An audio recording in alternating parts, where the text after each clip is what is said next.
Good morning, Dr. Boffa. We're going to talk about time management today, and I hear you're the expert on that. You want to tell us a little bit about yourself and your background? For sure. My name is Dr. Adriana Boffa. I am currently a lecturer at the University of Alberta in the Faculty of Education, and I'm excited to be here today to speak with you on time management. I am an educator, a researcher, a writer, also a former student, and a mother of two amazing humans.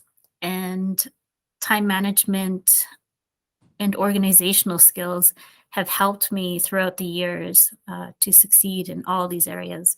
And I believe that applying these skills here today could help you and everyone, hopefully.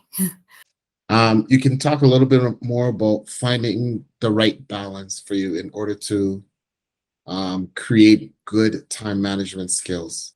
So finding balance is really important. And this comes down to personal well-being um, and listening to your body and your body's cues in terms of what your body needs and being able to fuel your body, your mind, and your spirit.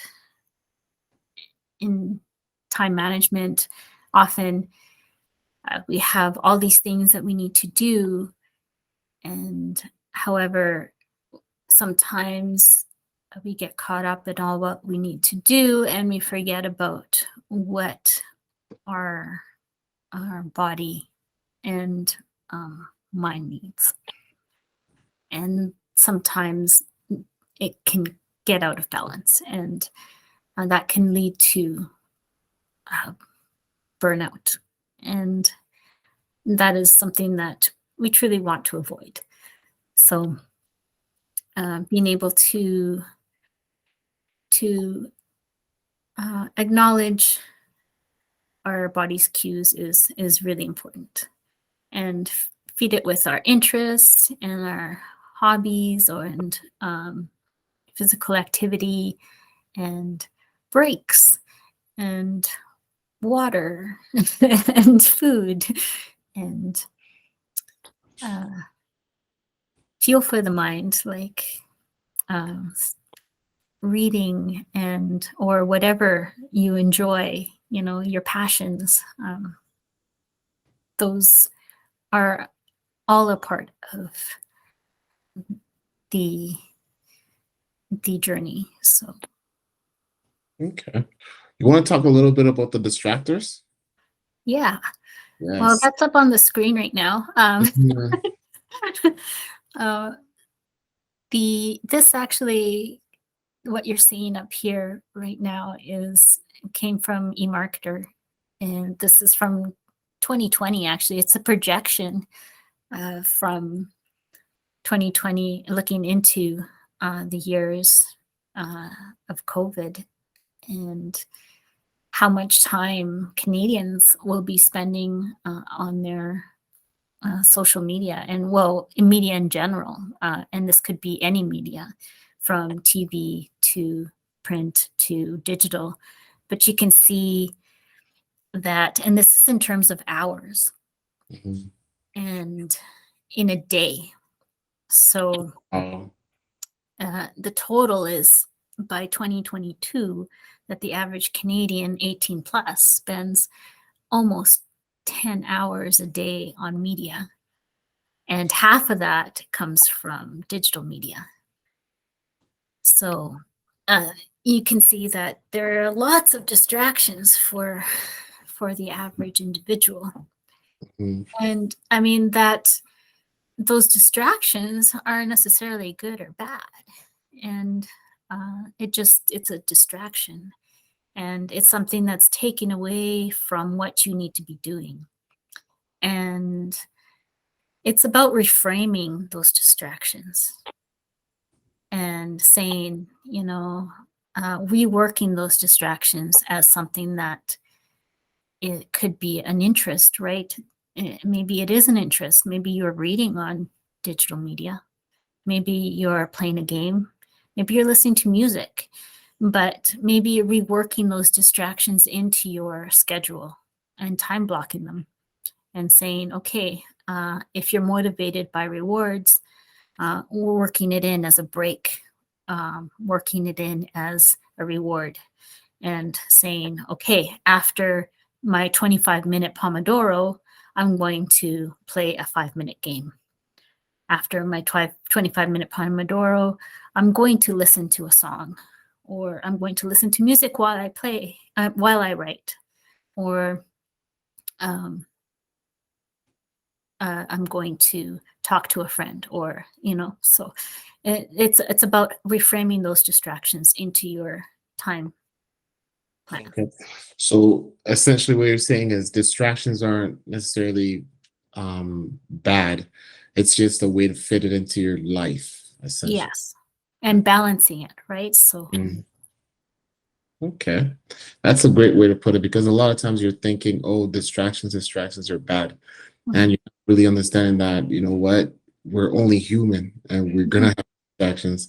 So understanding it and incorporating it into our lives is probably what's gonna help us out instead of trying to push it away. exactly. So Okay. That's really good. Okay, we're about done. We're at the end of our video. Um, if we're to talk about everything and in review, did you want to speak a little on that? Just kind of finish us off? yes, definitely. So managing your life events, one bite at a time, requires understanding your relationship to time and knowing who you are, knowing yourself, and how you spend your time.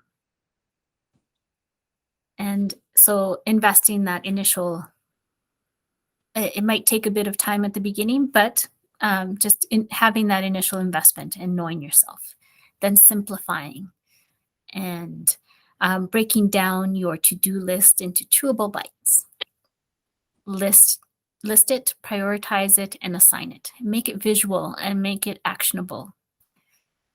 Do the most important first, and then work your way down. Then find your optimum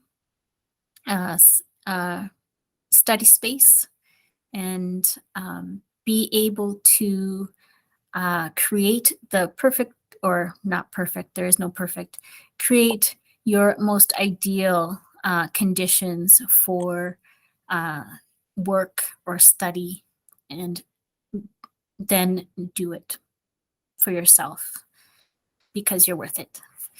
And then find out what tools work best for you, and those are available everywhere for you. So pull from the resources that you have on the internet or from friends, and know that you are not alone, and find your support network. Who are your people? And create that balance, find your interests, and schedule those in as well. And know that those distractions can be your interests, and also work those in and create that balance. Thank you very much for your time again today. We really appreciate having you on our show.